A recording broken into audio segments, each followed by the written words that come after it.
बारे में हमें समझना है। ये आरबीसी, डब्ल्यूबीसी, प्लेटलेट ये पार्टिकल हैं। ये लिक्विड फॉर्म में नहीं होते हैं, ये पार्टिकल फॉर्म में होते हैं। ठीक है ना?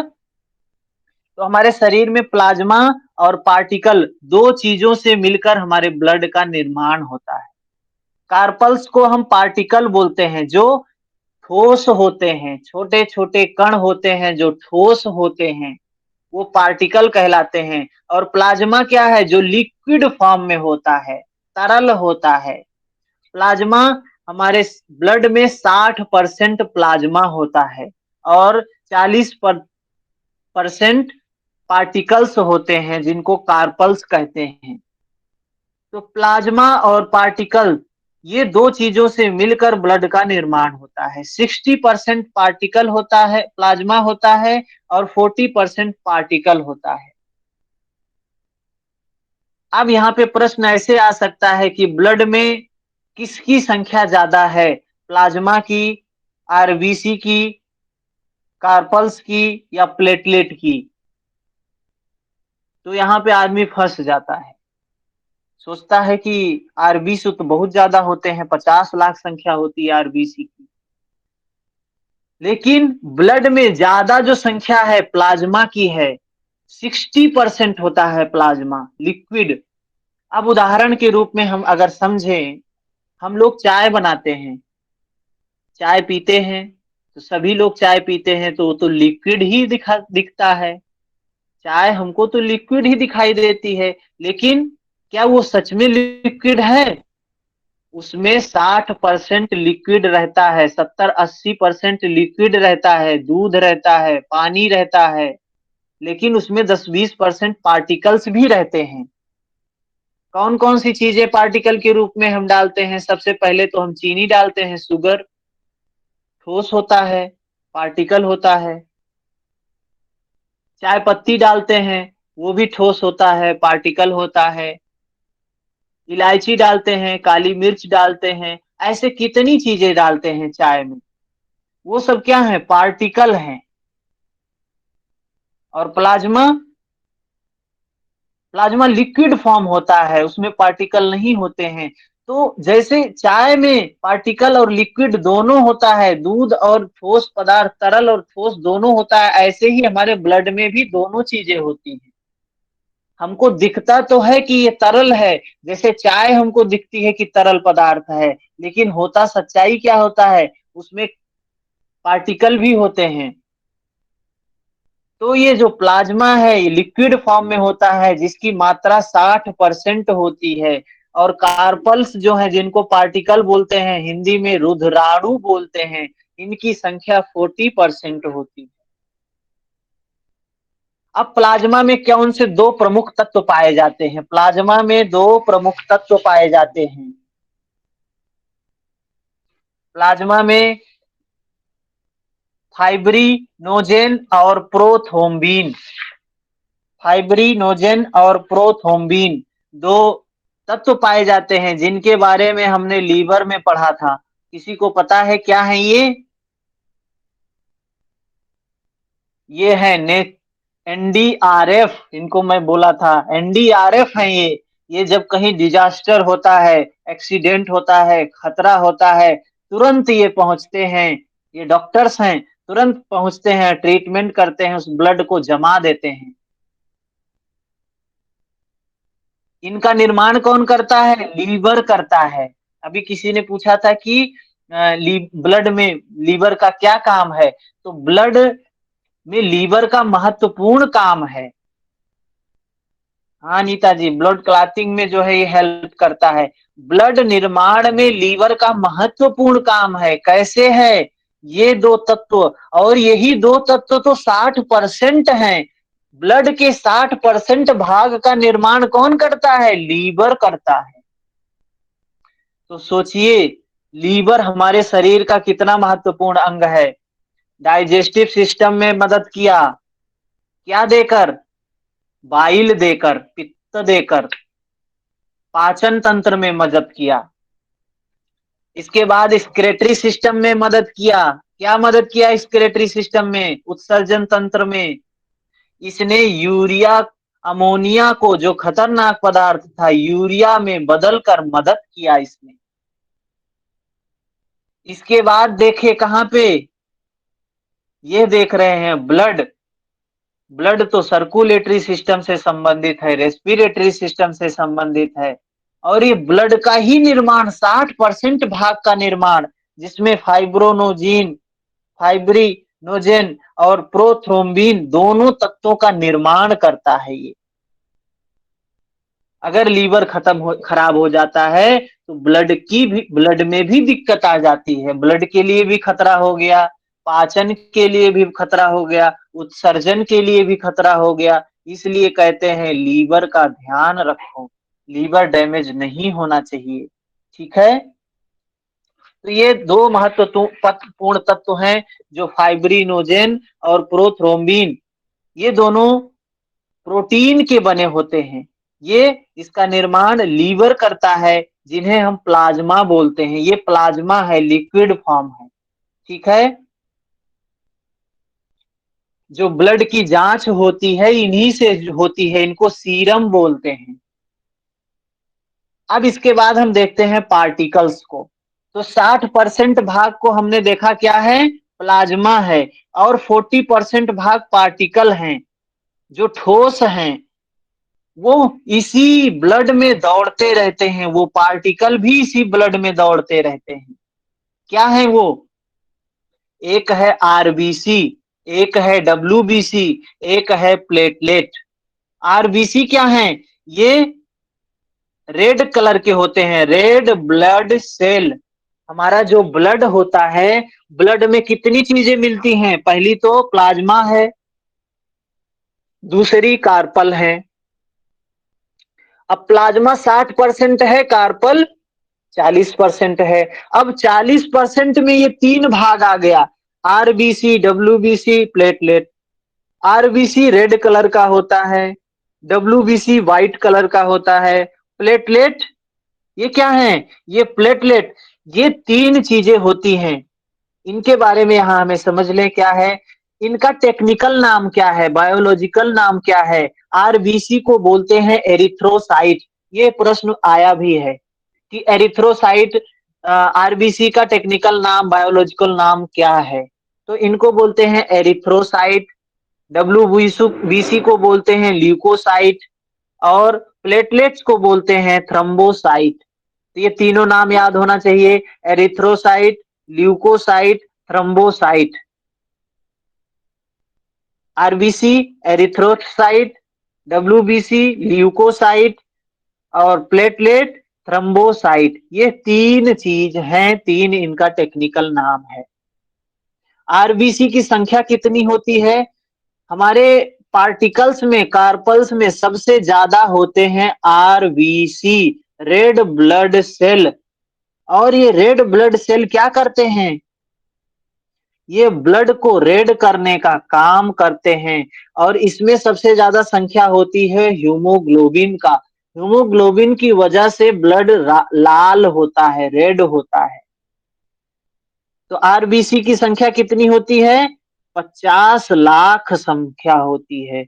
मतलब ये कार्पल के 95% होते हैं। जितना कार्पल होता है, उस कार्पल्स का, पार्टिकल्स का 95% आरबीसी होता है। इसलिए ब्लड को आरबीसी के रूप में ही जाना जाता है ज्यादातर, क्योंकि इनकी संख्या ज्यादा है। इसके बाद आता है क्या? ल्यूकोसाइट, जिसको बोलते हैं डब्ल्यूबीसी को, व्हाइट ब्लड सेल को ल्यूकोसाइट बोलते हैं। ये ल्यूकोसाइट क्या करता है? इसकी कितनी संख्या है? 10,000 संख्या है। ल्यूकोसाइट की संख्या 10,000 है। मतलब लगभग 1%, 1% भी नहीं है ये, मान लो 1%। ल्यूकोसाइट सबसे कम होता है, डब्ल्यूबीसी सबसे कम होता है, व्हाइट ब्लड सेल। देखते होंगे जब कहीं ब्लड कट जाता है तो ये तो दिखाई भी देता है कि ब्लड कटने के बाद उसमें ऊपर पानी पानी भी सफेद सफेद आ जाता है। तो वो ब्लड का व्हाइट भाग, जो व्हाइट ब्लड सेल होता है। और इसके बाद प्लेटलेट है। प्लेटलेट कितने होते हैं? 2 लाख। प्लेटलेट की संख्या 2 लाख होती है। अगर यही संख्या 1.5 लाख से नीचे, 1 लाख से नीचे आने लगती है तो खतरा हो जाता है, आदमी मर भी जाता है, प्लेटलेट डाउन होता है। ठीक है, तो ये चीजें होती, सर इनकी आयु। सर हाँ प्लेटलेट्स जयेंद्र का जी। आकार कैसे होता है? जैसे आरबीसी का रेड हो गया और व्हाइट बीसी का सफेद है, तो इसका कैसे होगा? हाँ देखिए, उसमें हमने एक फोटो भी लगाया है, पीडीएफ आपके पास है? पीडीएफ में देखें, रेड जी। ब्लड सेल कैसे हैं। रेड ब्लड सेल जो है, इनकी आयु, ये संख्या में ज्यादा है और इनकी आयु भी ज्यादा होती है। 50 लाख संख्या है और इनकी आयु भी ज्यादा होती है, 120 दिन तक इनकी आयु होती है। प्रश्न में कभी कभी पूछ लेते हैं कि रेड ब्लड सेल की आयु कितनी होती है। 120 दिन, 120 दिन इनका जीवन काल होता है। वहीं ये बेचारे व्हाइट ब्लड सेल सबसे कम होते हैं और सबसे कम दिन में ही मर जाते हैं। इनकी संख्या भी कम है और सबसे कम दिन जीते भी हैं, 4 दिन इनकी संख्या होती है। और 2 लाख है, प्लेटलेट की संख्या होती है 2 लाख, ये 7 दिन में मर जाते हैं। ठीक है, तो इन ये 120 दिन, ये 4 दिन, ये 7 दिन। तो जिसकी संख्या ज्यादा है वो सबसे ज्यादा दिन जीता है, जिसकी संख्या कम है वो सबसे ज्यादा कम दिन जीता है, जिसकी संख्या मीडियम है वो मीडियम 7 दिन, 1 सप्ताह जीता है। ठीक है, अब इन तीनों के बारे में थोड़ा सा हम समझ लें। और रेड ब्लड सेल जिसको एरिथ्रोसाइट बोलते हैं, W blood cell, white blood cell जिनको ल्यूकोसाइट बोलते हैं, प्लेटलेट जिनको हम क्या बोलते हैं, एरिथ्रोसाइट, प्लेटलेट। तो ये इन प्लेटलेट की संख्या क्या होती है, प्लेटलेट को क्या बोलते हैं, थ्रम्बोसाइट, एरिथ्रोसाइट, ल्यूकोसाइट, थ्रम्बोसाइट। ठीक, एरिथ्रोसाइट की संख्या कितनी होती है, 50 लाख, ल्यूकोसाइट 10,000, और प्लेटलेट की संख्या जो थ्रम्बोसाइट है 2 लाख, इनकी संख्या 2 लाख। हमने आपको जो पीडीएफ भेजा है उसमें हमने एक फोटो भी लगा दिया है जिससे समझने में आसानी। ये जो डब्ल्यूबीसी होते हैं इनका आकार गोल होता है, गोल आकार के होते हैं, और ये ऊंचाई पर जाने से क्या होते हैं, इनके आकार में वृद्धि होती है। जब व्यक्ति पहाड़ पर चढ़ता है, बहुत ऊंचाई पर जाता है, तो इनके आकार में वृद्धि हो जाती है जिससे ऑक्सीजन लेने में समस्या होती है। लोग क्या है, ऑक्सीजन लेके ऊपर जाते हैं। तो इनका आकार गोल होता है, इसके बारे में बहुत ज्यादा जानने की जरूरत नहीं है। हाँ इतना जाने कि इसमें लाइसोसोम नहीं पाया जाता है। सेल में हमने लाइसोसोम के बारे में पढ़ा था।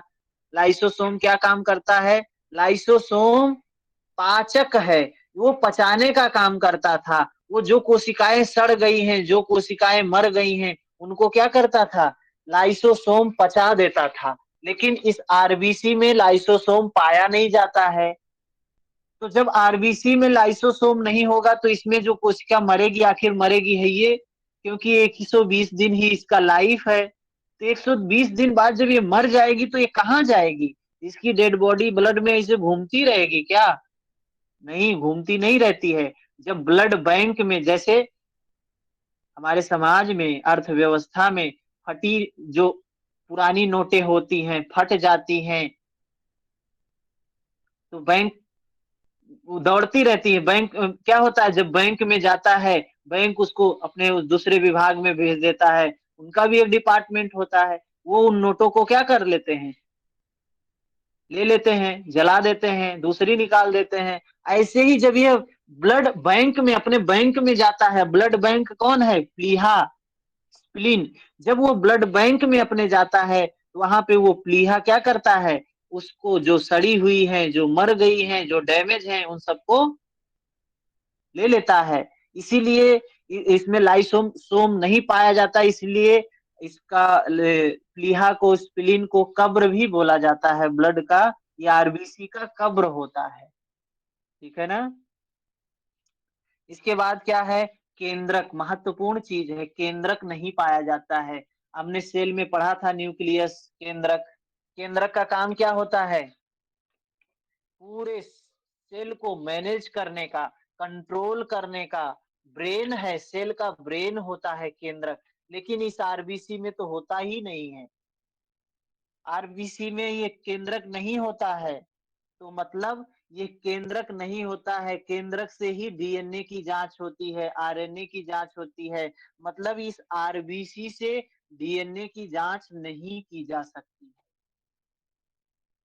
और क्या है, ब्लड का महत्वपूर्ण भाग है ये।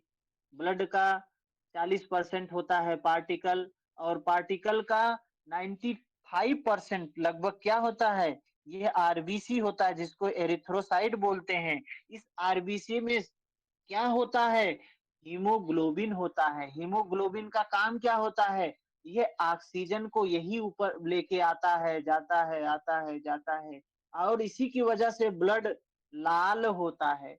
देखेंगे जब ये ऑक्सीजन वाली जो नसें होती हैं वो रेड कलर की होती हैं, और जो डीऑक्सीजनेटेड ब्लड होता है उसकी जो नसें दिखाई जाती हैं रेड कलर, उसके ग्रीन कलर से दिखाई जाती है।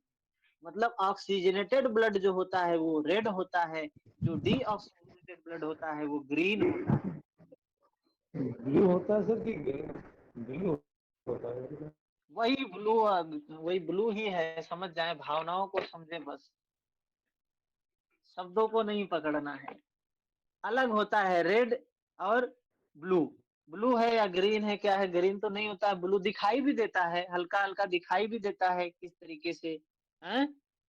तो आरबीसी के अंदर होता है हीमोग्लोबिन, और हीमोग्लोबिन के अंदर आयरन होता है। यह आयरन, कभी कभी एक प्रश्न पूछ लेते हैं कि यह इनेमिया, इनेमिया या फिर ये रक्त अल्पता बीमारी, रक्त अल्पता की बीमारी इनीमिया कौन सी तत्व के कमी के कारण होता है।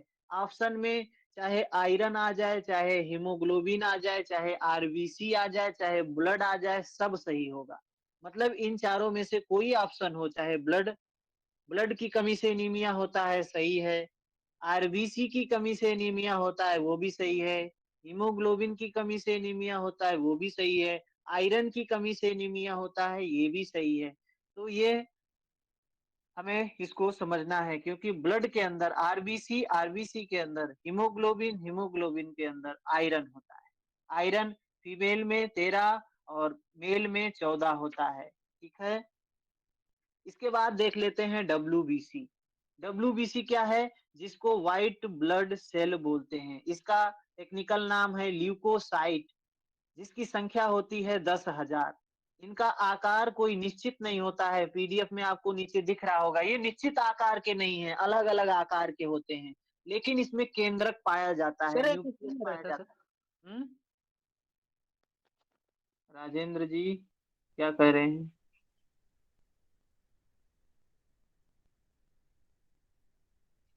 इसमें न्यूक्लियस पाया जाता है, व्हाइट ब्लड सेल में न्यूक्लियस होता है, और रोग से लड़ने की क्षमता प्रदान करता है।